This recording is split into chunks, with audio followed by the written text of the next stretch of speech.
A submarine power cable is a transmission cable for carrying electric power below the surface of the water. These are called submarine because they usually carry electric power beneath salt water, but it is also possible to use submarine power cables beneath fresh water. Examples of the latter exist that connect the mainland with large islands in the St. Lawrence River.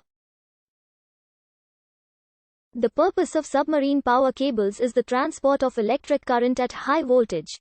The electric core is a concentric assembly of inner conductor, electric insulation and protective layers. Modern three-core cables often carry optical fibers for data transmission or temperature measurement. In addition to the electrical conductors, the conductor is made from copper or aluminum wires, the latter material having a small but increasing market share. Conductor sizes is less than or equal to 1200 square millimeters are most common, but sizes is greater than or equal to 2400 square millimeters have been made occasionally. For voltages is greater than or equal to 12 kilovolts, the conductors are round, so that the insulation is exposed to a uniform electric field gradient. The conductor can be stranded from individual round wires, or can be a single solid wire. In some designs, profiled wires are laid up to form a round conductor with very small interstices between the wires. Three different types of electric insulation around the conductor are mainly used today. Cross-linked polyethylene is used up to 420 kV system voltage. It is produced by extrusion, with an insulation thickness of up to about 30 mm. 36 kV class cables have only 5.5 to 8 mm insulation thickness. Certain formulations of XLPE insulation can also be used for DC. Low-pressure oil-filled cables have an insulation lapped from paper strips. The entire cable core is impregnated with a low-viscosity insulation fluid.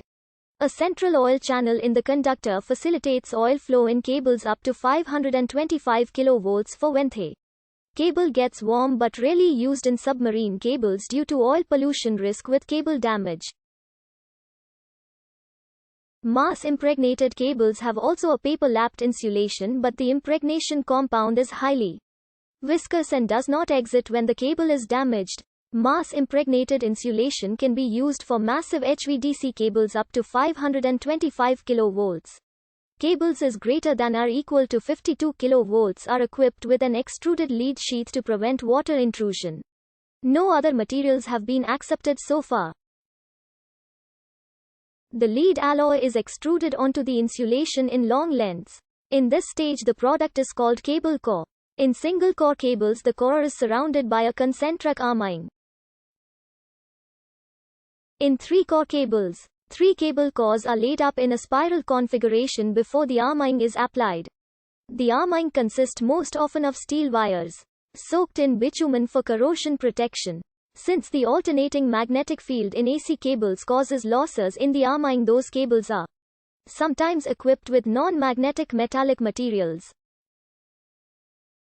Most electrical power transmission systems use alternating current, because transformers can easily change voltages as needed.